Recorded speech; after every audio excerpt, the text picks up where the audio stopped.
Hello friends, मैं हूं प्रेक्षा शाह। आप सभी स्टूडेंट्स का हमारे यूट्यूब चैनल थीटा ट्यूटोरिया में स्वागत है। Theta Tutoria, find your own learning path, we can help.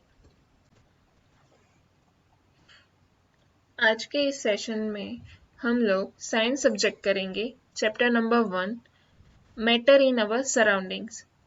ये 9th स्टैंडर्ड के एनसीईआरटी बच्चों के लिए है। ये है हमारा पार्ट नंबर 3।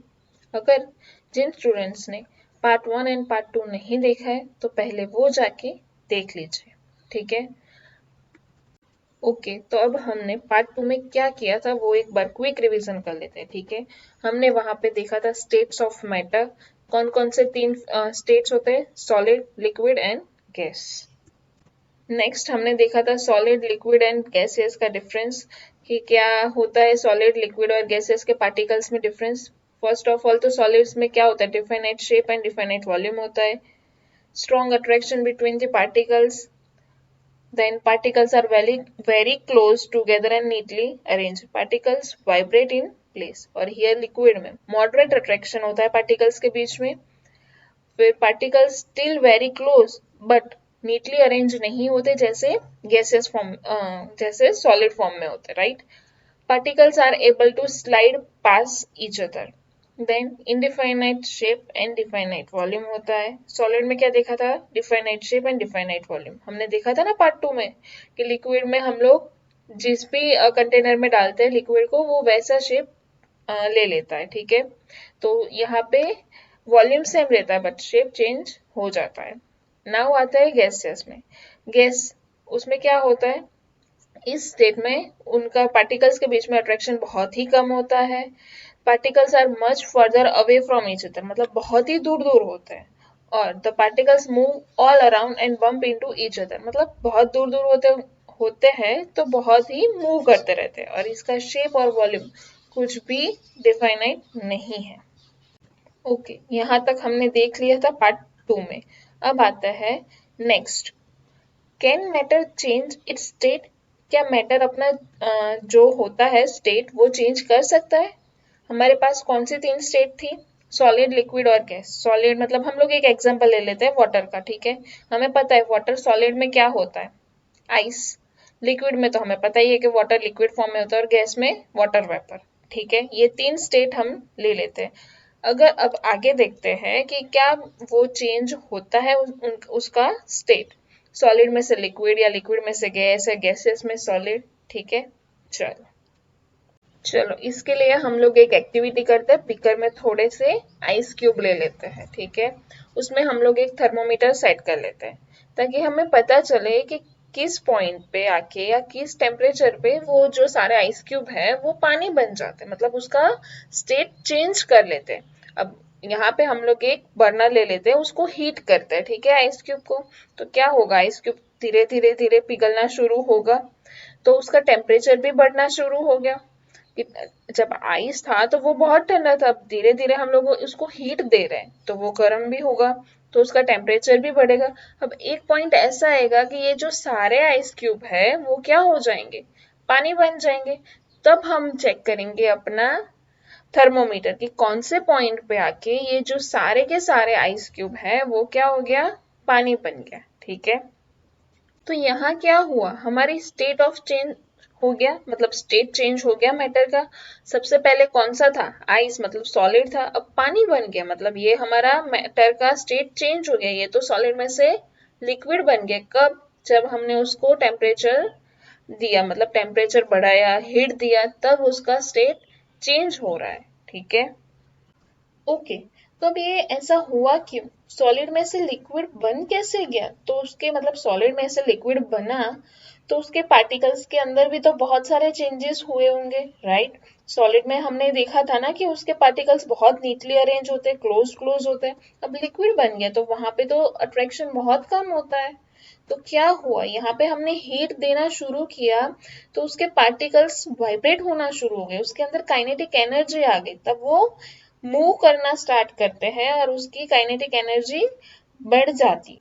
यहाँ पे वाइब्रेशन की वजह से क्या होता है, पार्टिकल्स अपनी जगह छोड़ते हैं, मतलब एक पोजीशन से वो दूसरी पोजीशन पे जाते हैं, मूव करते रहते हैं, ठीक है। उसकी वजह से क्या होता है, वो एक स्टेट में से दूसरे स्टेट में चेंज हो जा रहा है, ठीक है। जितनी हीट बढ़ी उतनी काइनेटिक एनर्जी बढ़ी, काइनेटिक एनर्जी बढ़ने से वाइब्रेशन होना स्टार्ट हुआ, वाइब्रेशन हुआ तो वो फास्ट फास्ट मूव करने लगे, ठीक है। तो अब एक पॉइंट ऐसा आएगा हीट देते समय, तो हमने टेम्परेचर तो मेजर किया था, बट एक टाइम ऐसा आएगा एक टेम्परेचर पे ये जो सॉलिड है वो किस में कन्वर्ट हो जाएगा, लिक्विड में, मतलब उसका स्टेट चेंज हो गया। तो हम उसको क्या बोल सकते हैं, मेल्टिंग पॉइंट। कि जो पॉइंट पे, मतलब जिस टेम्परेचर पे आके सॉलिड क्या किस में कन्वर्ट होता है, लिक्विड में, ठीक है। The minimum temperature at which a solid melts to become a liquid at the atmospheric pressure is called its melting point, ठीक है। ओके,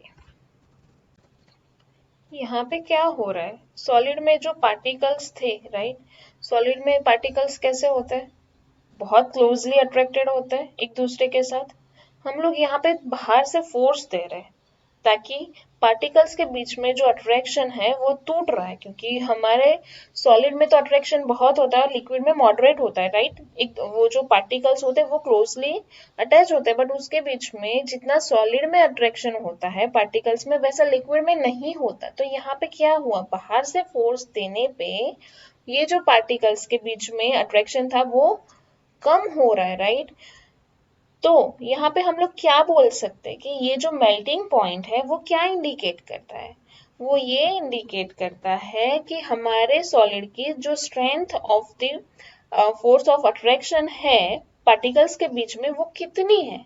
मतलब the melting point of a solid is an indication of the strength of the force of attraction between its particles. मतलब solid का जो force of attraction था वो change होके liquid में गया, राइट, तो कम हो गया।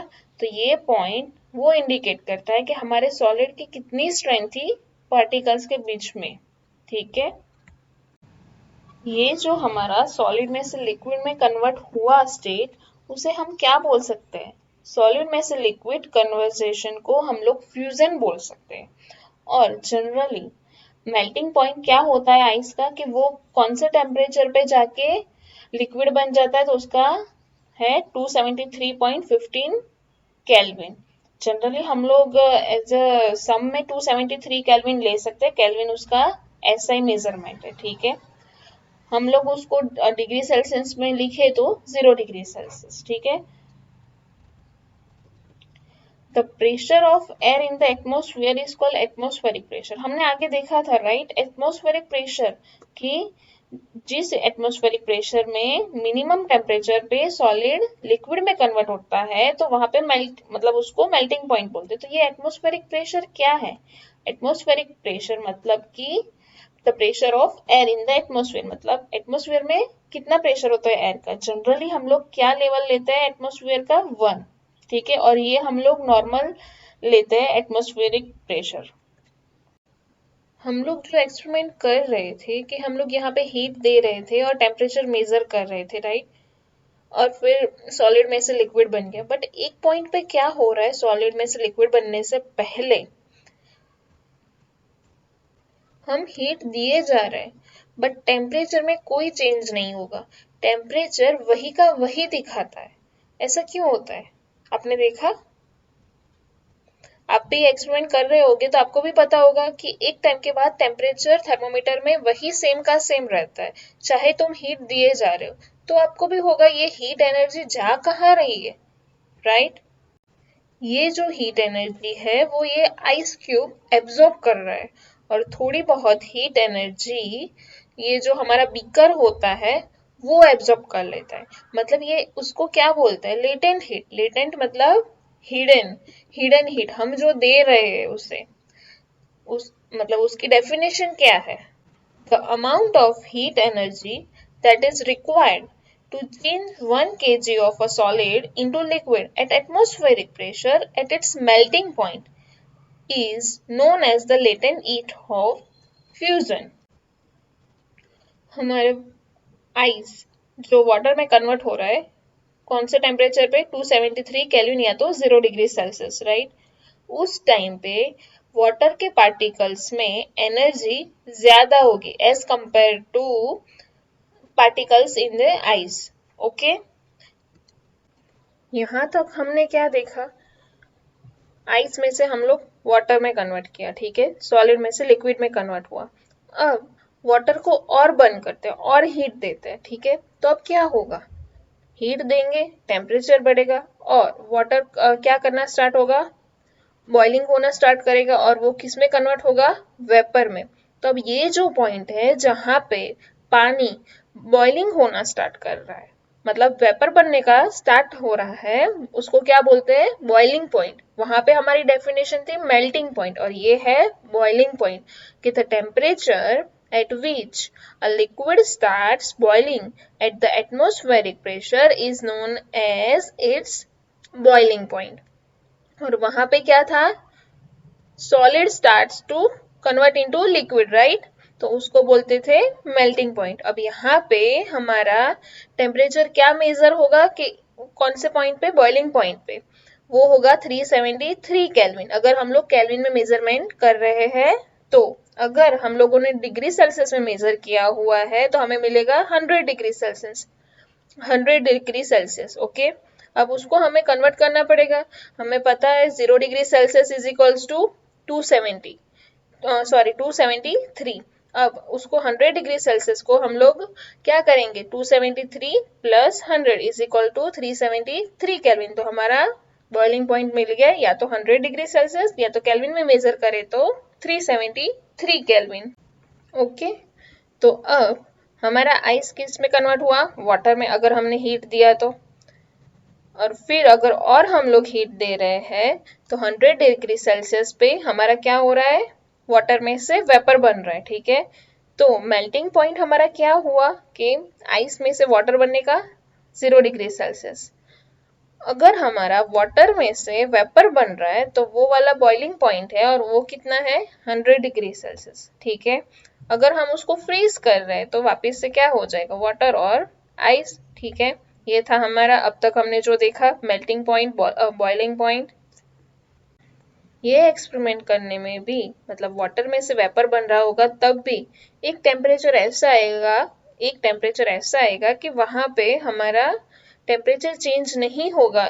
हम हीट दे रहे होंगे बट टेम्परेचर वही रहेगा, जैसे हमारा क्या हो रहा था, आइस में से वाटर बन रहा होगा तब भी हो रहा था, हीट दे रहे थे बट टेम्परेचर चेंज नहीं हो रहा था, राइट। तो वहां पे हम लोग क्या बोल रहे थे, कि वहां पे लेटेंट हीट प्रोड्यूस हो रही है, ठीक है। तो सेम एज यहाँ पे भी वाटर में से वेपर बन रहा है बट वहां पे भी एक टेम्परेचर पे आके वो रुक जाएगा, तो उसको हम क्या बोल सकते हैं, लेटेंट हीट ऑफ वेपराइजेशन, ठीक है। तो अब इसकी डेफिनेशन आप खुद दे सकते हो जैसे हमने लेटेंट हीट में दी थी, तो आप मुझे कमेंट बॉक्स में लिख के जरूर बताइएगा, ठीक है। अब यहाँ पे कौन से 373 केल्विन या तो 100 डिग्री सेल्सियस पे क्या होगा, जो एनर्जी है वो किसके पास ज्यादा होगी, वाटर वेपर के पास ज्यादा होगी एज कंपेयर टू वाटर। जैसे हमारे मेल्टिंग पॉइंट में कैसा था, वाटर में ज्यादा थी एज कंपेयर टू आइस, पर मेल्टिंग पॉइंट पे, और यहाँ है बॉइलिंग पॉइंट, तो बॉइलिंग पॉइंट पे वाटर वेपर की एनर्जी ज्यादा होगी एज कंपेयर टू वाटर। और ये ऐसा क्यों है, क्योंकि particles in steam have absorbed extra energy in the form of latent heat of vaporization, ठीक है। अगर हम लोग ग्राफिकली देखें, ये ऐसे ही मैंने समझाया हुआ है यहाँ पे, कि टेम्परेचर बढ़ता है, ठीक है, ये टेम्परेचर बढ़ा, हम लोगों ने यहाँ पे हीट जैसे जैसे बढ़ाई, हीट बढ़ती है टेम्परेचर बढ़ता है, हीट बढ़ती है टेम्परेचर बढ़ता है। तो यहाँ पे क्या होगा, ये सॉलिड है, ठीक है, सॉलिड में से लिक्विड बनना स्टार्ट होगा और यहाँ पे लिक्विड बन गया, बट ये दोनों के बीच का जहाँ पे टेम्परेचर चेंज नहीं हो रहा बट हीट चेंज हो रही है, मतलब हीट बढ़ रही है बट टेम्परेचर क्या है, कांस्टेंट है, तो उसको हम क्या बोल सकते हैं, latent heat of fusion. Temperature remains constant as solid turns to liquid, ठीक है। अब यहाँ पे हमारा क्या हो गया, लिक्विड, अब फिर से हमने हीट बढ़ाई तो टेम्परेचर बढ़ा, और लिक्विड में से किस में कन्वर्ट होगा, गैस में या तो वेपर में, ठीक है। तो अब यहाँ पे भी ऐसा होगा, एक पॉइंट पे आके टेम्परेचर कांस्टेंट रहेगा चाहे हीट हम बढ़ाते रहे, ठीक है।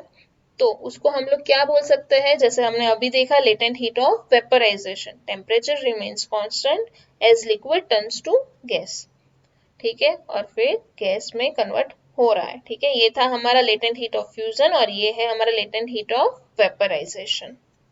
सो अब हम मतलब अब तक हमने क्या देखा, सॉलिड में से लिक्विड में कन्वर्ट हो रहा है जब हम लोग हीट बढ़ा रहे हैं, टेम्परेचर बढ़ा रहे हैं, और टेम्परेचर बढ़ाया लिक्विड स्टेट में से गैसियस स्टेट में आ गया। अगर हम उसको कूल डाउन करते हैं मतलब फ्रीज करते हैं तो वो गैस में से लिक्विड में और लिक्विड में से सॉलिड में कन्वर्ट हो जाएगा। तो यहाँ पे हमें क्या पता चल रहा है कि हमारा जो स्टेट ऑफ मैटर था वो चेंज हो रहा है, वो किस पर डिपेंड है, मतलब टेम्परेचर पे डिपेंड है। टेम्परेचर बढ़ा रहे हैं तो सॉलिड में से लिक्विड और लिक्विड में से गैस में कन्वर्ट हो रहा है। अगर हम लोग टेम्परेचर कम कर रहे हैं तो वो गैस में से लिक्विड और लिक्विड में से सॉलिड हो रहा है। So we infer that the state of matter can be changed into another state by changing the temperature. Okay तो यहाँ पे है हमारे स्टेट जो चेंज हो रहे हैं, जैसे कि सॉलिड में से लिक्विड में कन्वर्ट हो रहा है तो उसे फ्यूजन बोलते हैं, लिक्विड में से गैस में कन्वर्ट हो रहा है तो उसे वेपोराइजेशन बोलते हैं, और गैस में से डायरेक्टली सॉलिड में हो रहा है तो उसे डिपोजिशन, और सॉलिड में से गैस में कन्वर्ट हो रहा है तो सब्लिमेशन। सेम उसी तरह गैस में से लिक्विड तो कंडेंसेशन एंड लिक्विड में से सॉलिड तो सॉलिडिफिकेशन बोलते हैं, ठीक है। ये आपको लर्न करना होगा। ये जो हमने देखा सॉलिड में से लिक्विड और लिक्विड में से गैस, ये सब कुछ हमने जो भी देखा तो हमने क्या किया था, यहाँ पे हीट मतलब कि टेम्परेचर चेंज किया था, ठीक है। अब हम दूसरा इफेक्ट देखते हैं कि क्या प्रेशर चेंज करने से हमारे स्टेट ऑफ मैटर में चेंज आते हैं या नहीं। हमने पहले भी देख लिया कि ये जो मैटर है उसके पार्टिकल्स जो बहुत नजदीक नजदीक हो तो वो किस में होते हैं, सॉलिड में होते हैं। थोड़े थोड़े दूर हो, मॉडरेटली अट्रैक्टेड हो और थोड़े मतलब अरेंज ना हो तो वो वाटर वाले पार्टिकल्स होते हैं, और बहुत ही दूर दूर पार्टिकल्स हो तो वो किसके होते हैं, गैसेस फॉर्म में। तो यहाँ पे हम लोग एक एक्टिविटी करते हैं, ठीक है। ये जो सिलेंडर लिया है हमने, वहां पे हमने एक गैस डाल दिया है और उसे पिस्टन से हम लोग प्रेशर दे रहे हैं, और प्रेशर देने से क्या हो रहा है, उसके जो पार्टिकल्स है बहुत ही पास पास आ रहा है, ठीक है। और प्रेशर देने से ये जो पार्टिकल्स है बहुत ही नजदीक आ गए, तो ये क्या हो रहा है, गैसेस में से लिक्विड, लिक्विड में से सॉलिड उसमें कन्वर्ट हो रहा है। अगर आपने कोई एग्जाम्पल देखा हो तो आपने नाम सुना है सॉलिड कार्बन डाइऑक्साइड, वो क्या होता है, ये जो सॉलिड कार्बन डाइऑक्साइड है उसे हमें बहुत ही हाई प्रेशर में रखना पड़ता है तभी वो सॉलिड में रहते हैं। अगर हम लोग 1 एटमॉस्फेरिक प्रेशर भी कम कर लेते हैं तो वो डायरेक्टली किस में हो जाता है, गैसेस में कन्वर्ट हो जाता है, ठीक है। ये जो सॉलिड कार्बन डाइऑक्साइड है जो सॉलिड फॉर्म, उसे हम लोग आइस बोलते हैं, ठीक है।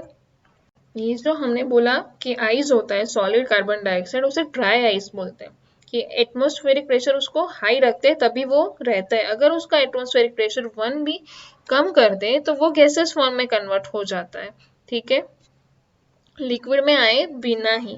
तो हम यहाँ से क्या कंक्लूड कर सकते हैं कि प्रेशर और टेम्परेचर दोनों चेंज होने से हमारे स्टेट ऑफ मैटर में चेंजेस आते हैं। We can say that pressure and temperature determine the state of a substance whether it will be solid, liquid और गैस। अब आते हैं हमारे नेक्स्ट पॉइंट, इवापोरेशन। क्या होता है इवापोरेशन। हमने देखा है कहीं पे भी कि लिक्विड डायरेक्टली गैसियस फॉर्म में कन्वर्ट हो रहा है but without any boiling point. मतलब हमने आगे देखा कि बॉइलिंग पॉइंट क्या होता है, 373 केल्विन, बट वो वहां तक पहुंचता ही नहीं है लिक्विड का टेम्परेचर और वो वेपर में कन्वर्ट हो रहा है। हमारे डेली रूटीन लाइफ में ऐसे बहुत सारे एग्जाम्पल है, क्या आप कमेंट बॉक्स में लिख के मुझे दे सकते हैं। एक तो क्या है कि हम लोग जो कपड़े होते हैं वो कहाँ पे सुखाते हैं, गर्मी में सुखाते हैं, राइट। तो वहां पे क्या हमारा टेम्परेचर 100 डिग्री सेल्सियस पहुंचता है, नहीं। अगर वो इतना पहुंचेगा तो हमारे क्लोथ्स जल जाएंगे। तो वहां पे क्या हो रहा है, बॉइलिंग पॉइंट से बिलो टेम्परेचर पे ही वो लिक्विड धोए हुए कपड़े सूख जाते हैं, मतलब लिक्विड वेपर में कन्वर्ट हो रहा है। जैसे सेम थिंग यहाँ पे हम लोग आयन करें तो वहां पे भी क्या हो रहा है, डायरेक्टली बॉइलिंग पॉइंट पे पहुंचे बिना ही क्या हो रहा है, लिक्विड टू वेपर में कन्वर्ट हो रहा है। और हम लोग जो नेल पॉलिश लगाते हैं, मतलब नेल पॉलिश रिमूवर जो होता है, वो भी डायरेक्टली लिक्विड में से वेपर में हो जाता है। तो उससे हम लोग क्या बोल सकते हैं, ये सारे एग्जाम्पल्स है, उसे हम लोग इवापोरेशन भी बोल सकते हैं। तो ऐसा क्यों हुआ कि बॉइलिंग पॉइंट से पहले ही ये लिक्विड वेपर में कन्वर्ट हो गए? तो इसका क्या हो सकता है? Like we know that particles of matter are always moving and are never at rest. मतलब हमारे जो पार्टिकल्स है मैटर में वो हमेशा मूव करते रहते हैं, वो कभी भी रेस्ट पोजिशन में होते ही नहीं है। अगर कोई भी टेम्परेचर हो, हम लोग दे रहे हैं टेम्परेचर या जो भी रूम टेम्परेचर हो, बाहर का टेम्परेचर हो, एटमॉस्फेरिक टेम्परेचर हो, वो जो गैस लिक्विड और सॉलिड होता है उसमें कोई ना कोई तो काइनेटिक एनर्जी डिफरेंट अमाउंट्स में तो होती ही है। But in case of liquid a small fraction of particle at surface having higher kinetic energy। सो वो क्या कर लेता है, उसकी काइनेटिक एनर्जी हाई होगी तो वो पार्टिकल्स को जो फोर्स ऑफ अट्रैक्शन है वो इजीली तोड़ सकता है और वो किस में कन्वर्ट हो सकता है? वेपर में कन्वर्ट हो सकता है। तो इसे हम लोग क्या बोल सकते हैं? इवापोरेशन। तो उसकी क्या डेफिनेशन हम लोग बोल सकते हैं?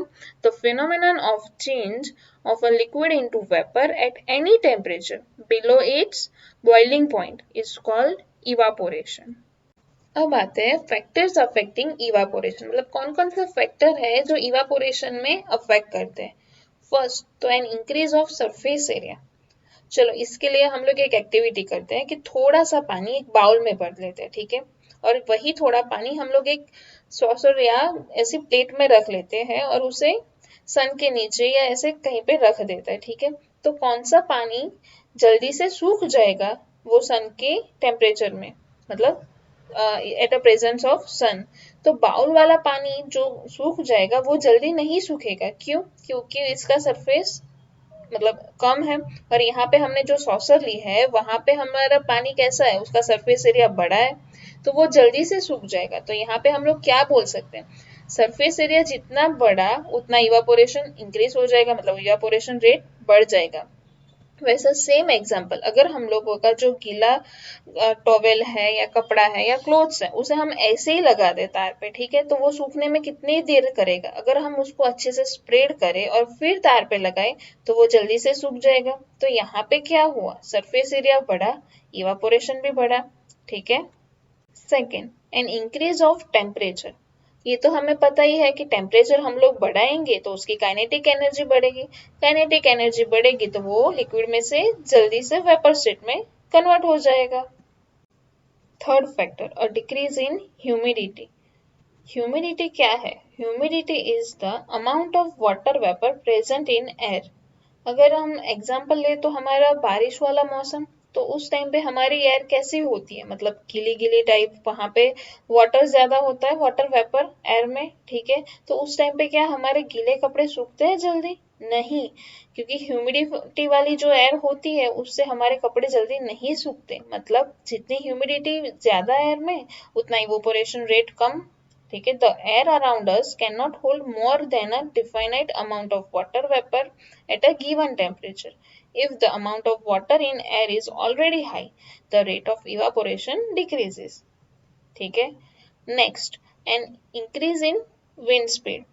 It is a common observation that clothes dry faster on a windy day.